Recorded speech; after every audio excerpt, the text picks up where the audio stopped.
Hi ನನ್ನ ಪ್ರೀತಿಯ ಸ್ನೇಹಿತರೆ, ಹೇಗಿದ್ದೀರಾ? ಇವತ್ತು ಪಾಲಕ್ ಪರೋಟ ಮಾಡೋದು ಹೇಗೆ ಅಂತ ನೋಡೋಣ ಬನ್ನಿ. ಬೇಕಾಗುವ ಪದಾರ್ಥಗಳು: ಪಾಲಕ್ ಸೊಪ್ಪು, ಗೋಧಿ ಹಿಟ್ಟು, ಕೊತ್ತಂಬರಿ ಸೊಪ್ಪು, ಹಸಿಮೆಣಸಿನಕಾಯಿ, ಎಣ್ಣೆ, ಖಾರದ ಪುಡಿ, ಧನಿಯಾ ಪುಡಿ, ಅರಿಶಿನ ಪುಡಿ, ಗರಂ ಮಸಾಲ, ಉಪ್ಪು ಮತ್ತು ಜೀರಿಗೆ.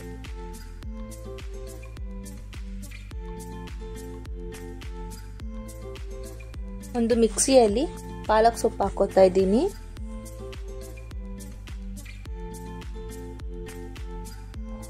ಹಸಿಮೆಣಸಿನಕಾಯಿ ಹಾಕೋತಾ ಇದ್ದೀನಿ. ಕೊತ್ತಂಬರಿ ಸೊಪ್ಪು ಹಾಕೋತಾ ಇದ್ದೀನಿ. ಈಗ ರುಬ್ಕೊಳ್ಳೋಣ. ರುಬ್ಕೊಂಡಿದ್ದೀನಿ. ಒಂದು ಬೌಲಲ್ಲಿ ಗೋಧಿ ಹಿಟ್ಟು ತಗೋತಾ ಇದ್ದೀನಿ, 1 ಕಪ್ ಅಷ್ಟು.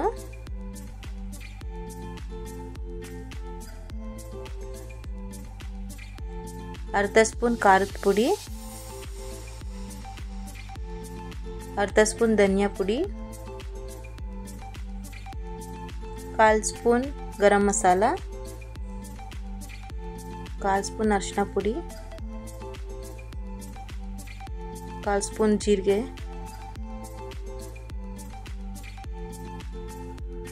ಅರ್ಧ ಸ್ಪೂನ್ ಉಪ್ಪು. ಈಗ ರುಬ್ಬಿದ್ವಲ್ಲ ಪಾಲಕ್ ಸೊಪ್ಪು, ಅದು ಹಾಕಿ ಮಿಕ್ಸ್ ಮಾಡ್ಕೊಳ್ಳೋಣ. ಚೆನ್ನಾಗಿ ಕಲಿಸ್ಕೊಳ್ಳೋಣ. ಈಗ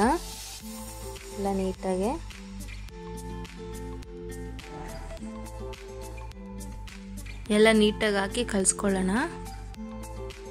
ಚೆನ್ನಾಗಿ ಮಿಕ್ಸ್ ಮಾಡ್ಕೊಳ್ಳೋಣ.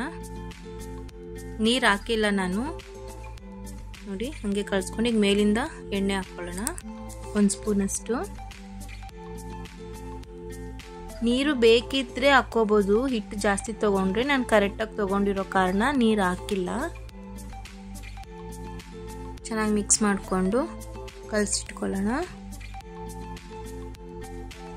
ನೋಡಿ ಕಲಿಸ್ಕೊಂಡಿದ್ದೀನಿ. ಈಗ 5 ನಿಮಿಷ ಅದನ್ನು ಮುಚ್ಚಿಟ್ಟು ಬಿಡೋಣ.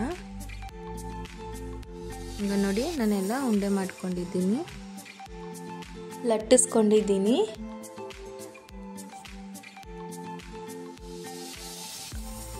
ಈಗ ತವದ ಮೇಲೆ ಹಾಕ್ತಾ ಇದ್ದೀನಿ. ಮೇಲಿಂದ ಎಣ್ಣೆ ಹಾಕ್ತಾ ಇದ್ದೀನಿ.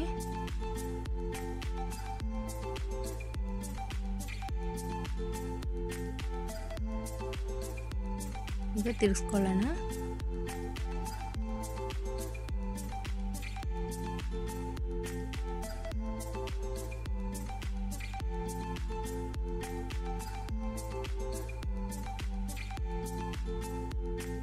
ಆಗಿದೆ ಪಾಲಕ್ ಪರೋಟ. ಸರ್ವಿಂಗ್ ಪ್ಲೇಟಿಗೆ ಹಾಕ್ಕೊಳ್ಳೋಣ. ಬಿಸಿ ಬಿಸಿಯಾದ ಪಾಲಕ್ ಪರೋಟ ರೆಡಿಯಾಗಿದೆ. ಖಂಡಿತ ನೀವು ಮನೇಲಿ ಟ್ರೈ ಮಾಡಿ, ಇಷ್ಟ ಆಗುತ್ತೆ. ಇಷ್ಟ ಆಗಿದ್ರೆ ಲೈಕ್ ಮಾಡಿ, ಶೇರ್ ಮಾಡಿ, ಕಮೆಂಟ್ ಮಾಡಿ ಮತ್ತು ಸಬ್ಸ್ಕ್ರೈಬ್ ಮಾಡಿ. Thank you friends.